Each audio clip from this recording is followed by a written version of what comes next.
Hello, y'all. How y'all doing? You know who this is, right? Sena Kakpomo, your host and creator here at Healthcare Boulevard. Thank you for joining me. Thank you and welcome back. Why am I back on the mic? I wanted to give you some of the basic knowledge of what you should know about a PA if that's something you're considering. Um, Again, if you haven't listened to my previous interview and video, please check them out at Healthcare Boulevard on YouTube. That's where I'm at right now. I am looking to get onto the podcast platform so that you can listen to me on your favorite podcast platform. But as of now, I'm on YouTube, so please go ahead, show some love, share, subscribe, comment, hit the bell button. Even as I get on the healthcare platform, I will still keep posting my stuff here, so this will always be a platform for you to listen to me. So today I want to talk about three main things. I want to talk about the history of PA, and again, when I say history, I mean really just a brief history so that you get an idea of what the birth of this profession is. I'm not going to dive too deep in it. History is not my forte, but I do understand the importance of it. And then we're going to talk about what is a PA? How do you define a PA? And lastly, we'll talk about how to become a PA.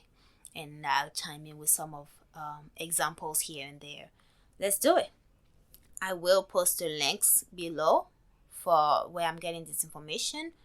And so please check it out and look in deeper and read about it more. But I'm just going to give you the bulk of what I think is important to know about this profession. Let's do it. So, the history of a PA.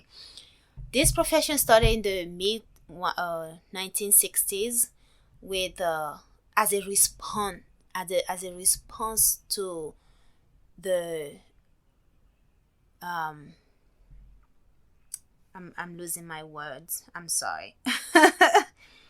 As a response to the shortage in primary healthcare providers. So essentially, doctors and educators and healthcare providers at the time noticed a shortage in in primary healthcare provider, as we still do today, right?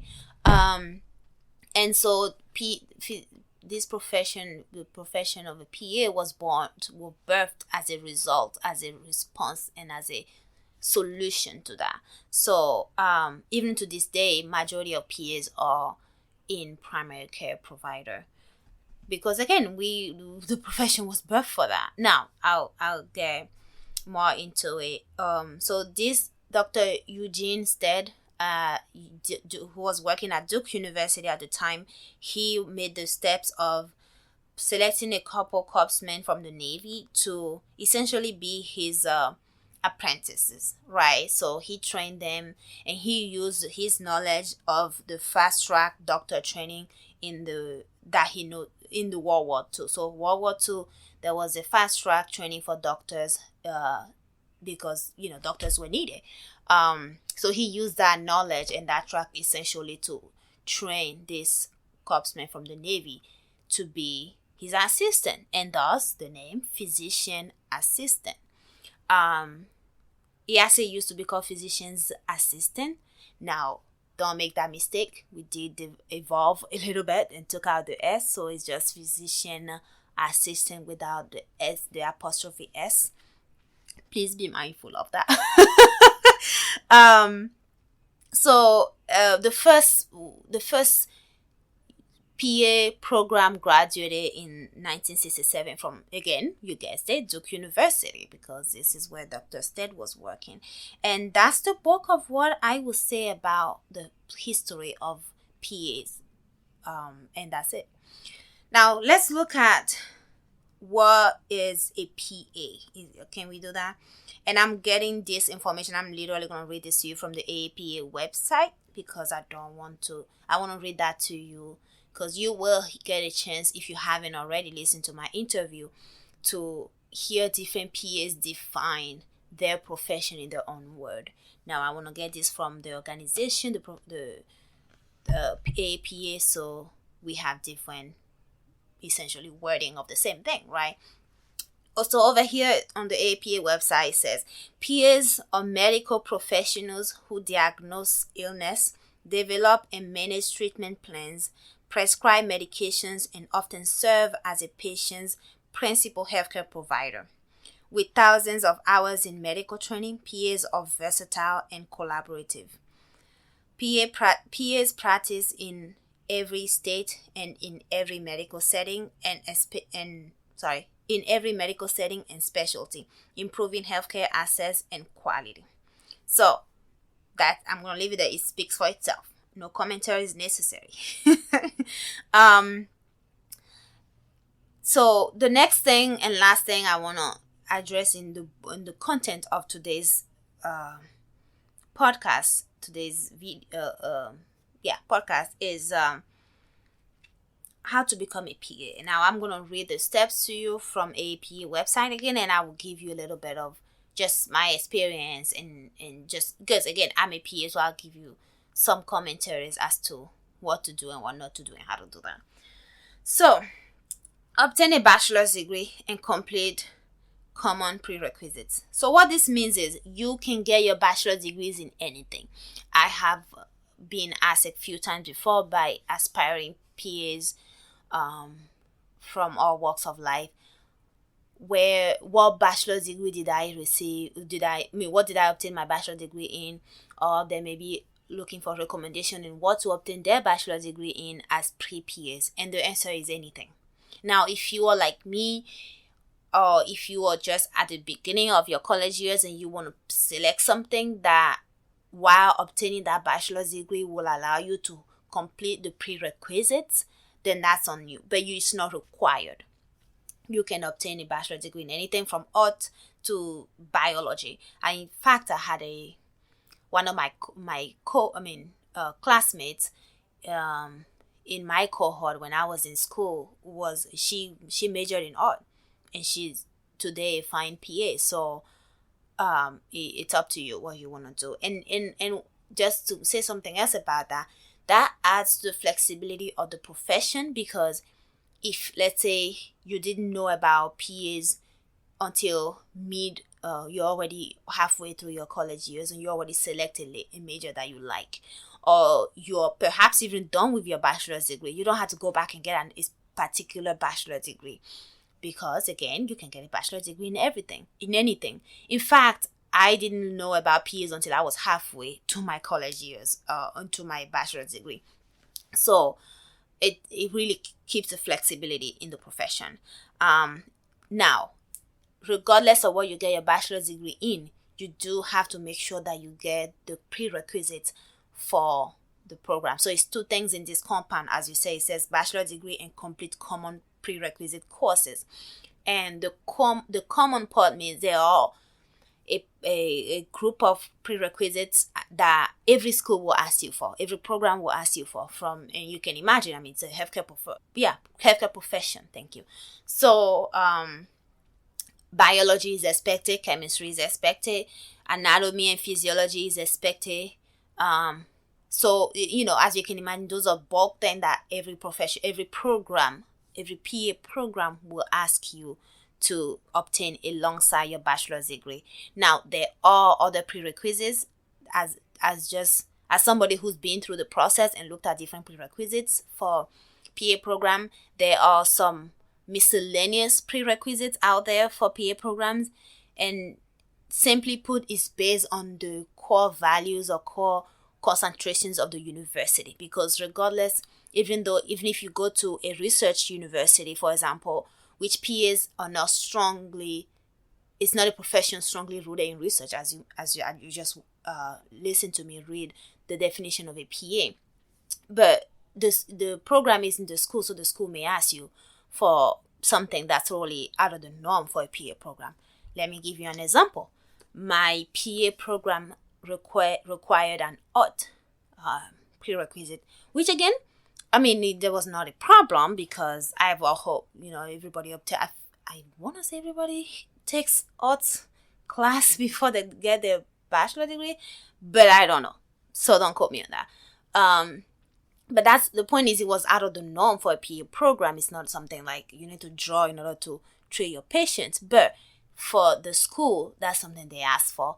That's out of the norm. And later once we matriculated, the director is sort of touched on why they did that, and that was interesting to hear. For example, while I was looking at different schools to apply to, one of the schools I was looking at was a HBCU, historically black university, and I remember they had a requirement for African American studies, I believe. Again, it's not, you don't need to know the history of or to study African Americans in order to be a PA. It might be helpful because African Americans are also a major group of folks that you treat, but again, you don't need it for the medicine necessarily. And it's not the norm for PA program. But think about it. The program is in an HBCU university. Their bread and butter is serving and working with African American folks and students. So it makes sense. All right, that's all I'm going to say about that. So get your bachelor's degree and make sure you look at the prerequisite for each school. Do not assume that just because you look at maybe 3 school prerequisites that, okay, I got this down, I know what they're all asking for. No, don't do that. Look at the prerequisites. I don't want you to be surprised later once you apply and one thing you missed was a random class that you have never thought about. Okay, the next thing, right, is you need to obtain patient care experience. So that means there's a list of things. Different schools may have different lists of things that they accept to count as patient care hours. Excuse me. This can range from working as an EMT. I personally did a CNA. I had a couple of folks did work as an MA in my cohort when we were graduating. Working in the hospital, working as an LVN if you had that, or even a nurse. If let's say you are obtaining your bachelor degree in nursing and you want to go to PA, that counts as healthcare, as a patient care. So anything where the idea of this whole thing is so that you get some patient care, right? So you're not just going in just to go in. So you get an idea of what you're getting into. And that is the number of hours depends for each school. That's another thing. I had schools when I was applying, because I applied to like 9 schools my first time. I had schools that were asking for 1,000 hours. I have schools that were asking for 10,000 hours. I had schools that were asking for 100 hours. So it really depends. It's not like a set number where every school must ask for 50,000 hours. No, it's just another thing you have to pay attention for the school. Now the next thing is to apply. Yay! You made it to applying. So far we have our bachelor degree. We've made sure that all the schools we are applying to, we have the prerequisite of what they're asking for.